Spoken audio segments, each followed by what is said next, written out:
Hi everyone, my name is April. I am a student at Ramapo College enrolled in the MSET program. This is a tutorial on the presentation tool Schoology. I'm doing this tutorial for an assignment for my instructional design course. First, I'm going to show you how to get to the web page. The address is hard to forget. Just simply type in www.schoology.com. There it is. I'm going to go up to the top right and click sign in. I'm already signed in, so there's no need for me to type in my username and password, but that will be all you would need given you have an account to log into. Okay, so as you can see, there's many tabs, there's many buttons and icons available to click and explore. For the purpose of this tutorial, I'm going to show you how to set up a portfolio. Right off the bat, when I started using Schoology, I noticed it had sort of a Facebook feel where the layout and features were quite similar. So while playing around on the home page and my personal page, I used that to help me while navigating around.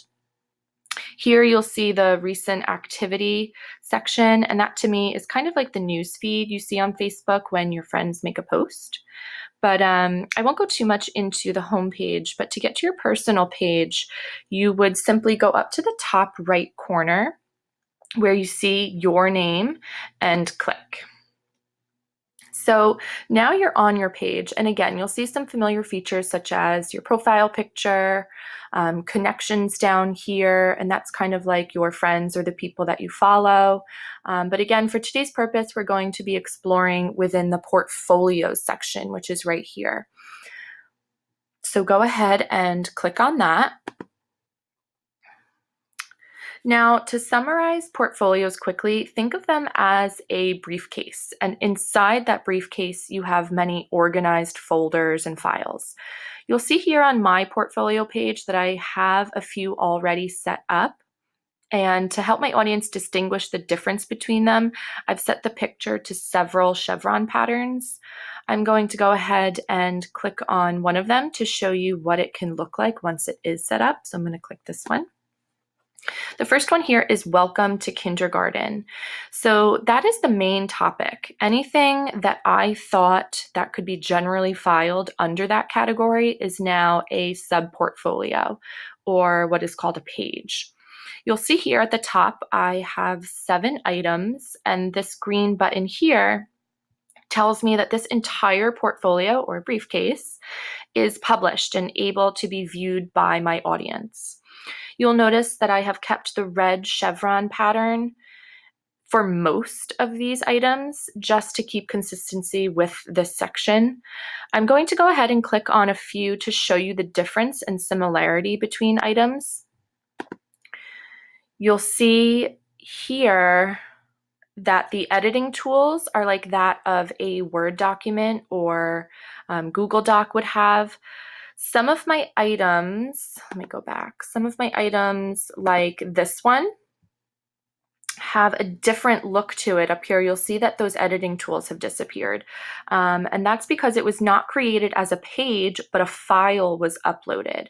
And that's another great thing about Schoology is you're not starting from scratch. You can insert files already created. So I'm just going to jump back to my portfolio headquarters here and select the Add New Portfolio button. Right away, you're prompted to give this portfolio a title.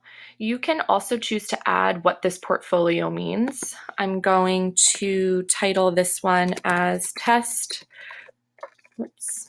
Portfolio. And I'm going to leave the next section blank. The next step is to select the portfolio items, and here you will select the format of how you want to include your information. So there's an option for assignment submission.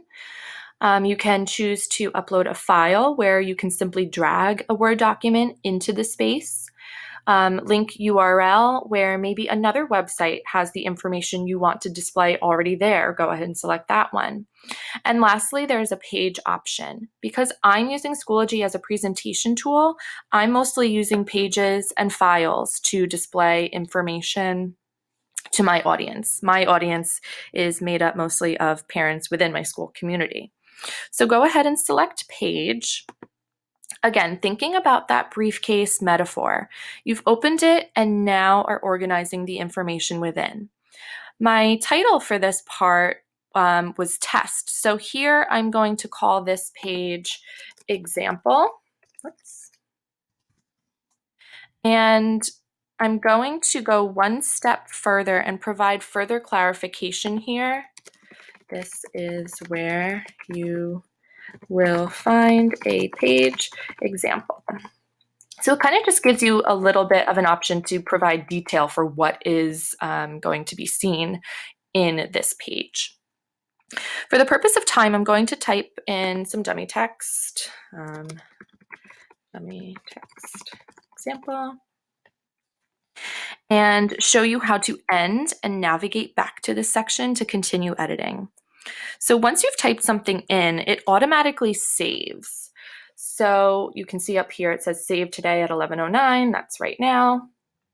And I'm going to click back onto my portfolio headquarters here. And you'll see your portfolio is right here. And the page you created is within that portfolio, where if you click on it, you could continue editing as you please. If you were ready to publish the portfolio, you could just go back to the portfolio itself and click the green button. Since this is not complete, I'm not going to click it, and go back to my headquarters here.